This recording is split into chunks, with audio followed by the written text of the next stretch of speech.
میں سید مفیز اپنے چینل کراچی کی آواز کے ساتھ آپ سے مخاطب ام رباب ایک ایسا کردار، ایک ایسا نام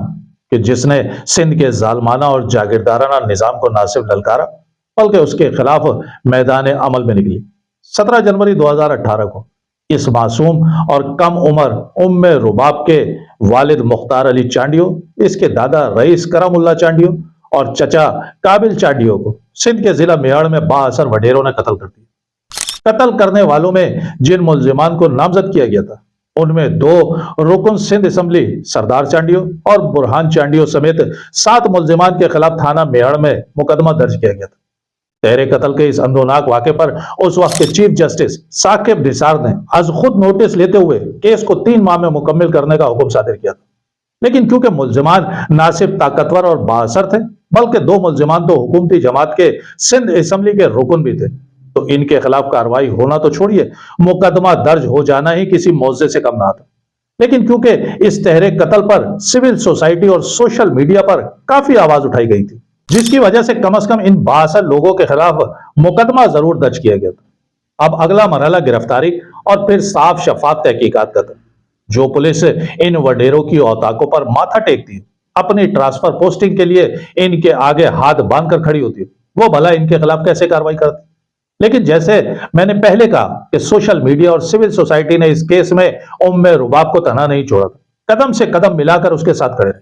لیکن یہ دباؤ پولیس پر ہی ڈالا جا سکتا تھا، مگر جب عدالتیں ہی فیصلے کرتے وقت دباؤ کا شکار ہو جائے تو پھر کوئی کیا کر سکتا ہے؟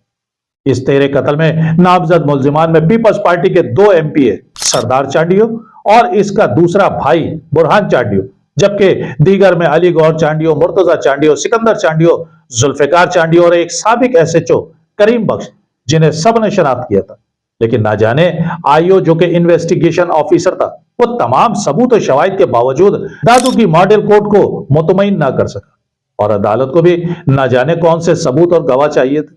یعنی یہ دنیا کا انوکھا کیس ہوگا کہ تحرے قتل میں نامزد 8 کے 8 ملزمان باعزت بری ہو گئے۔ 8 سال تک مقدمہ چلنے کے باوجود پتہ لگا کہ ان 8 میں سے کسی نے بھی ام رباب کے والد، دادا اور چچا کو قتل نہیں کیا۔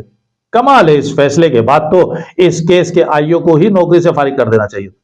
کہ جس نے 8 سال تک اس قتل کیس میں اصل قاتلوں کو گرفتار کرنے کے بجائے دیگر 8 معزز لوگوں کو 8 سال تک پریشان کیے رکھا، بلکہ عدالت کو اس کیس پر اٹھنے والے تمام اخراجات بھی ملزمان کو IO سے دلوانے چاہیے تھے، اور سندھ کے 2 انتہائی باعزت رکن صوبائی اسمبلی کے استحقاق کو مجروح کرنے پر بھی میہر ضلع کے SHO اور SP کو بھی نوکری سے فارغ کر دینا چاہیے تھا۔ یہ 8 سال تک 3 افراد کو دن دہاڑے قتل کرنے والے قاتلوں کو آج تک ضلع میہر کی پولیس گرفتار ہی نہیں کر سکی، اور ساتھ ہی پورے ضلع میں ماڈل کورٹ کے اس ماڈل فیصلے کے حق میں جشن منایا جائے،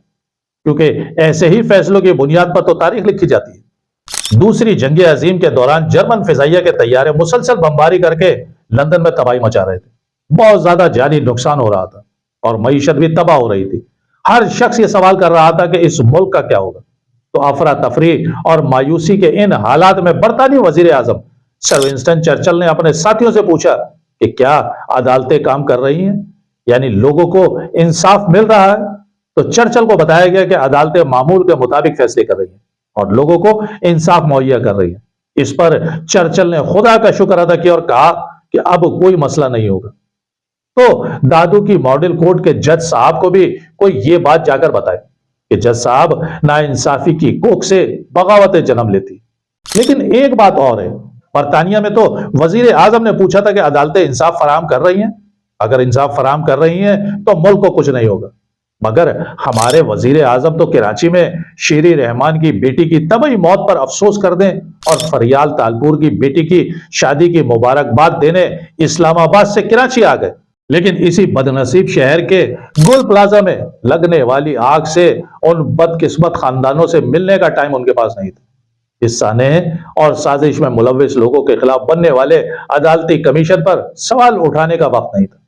تو بنیادی طور پر تو انصاف کی فراہمی کے لیے چرچل جیسا ایک عدد وزیر اعظم بھی درکار ہو، اور چرچل جیسا ہی سندھ کا وزیر اعلیٰ بھی چاہیے ہوگا۔ یہ تو ہو ہی نہیں سکتا کہ اس تحرے قتل میں نامزد ملزم ہی پیپلز پارٹی کے رکن ہوں اور انہیں عدالت سے سزا ہو جائے، یہ تو ہو ہی نہیں سکتا۔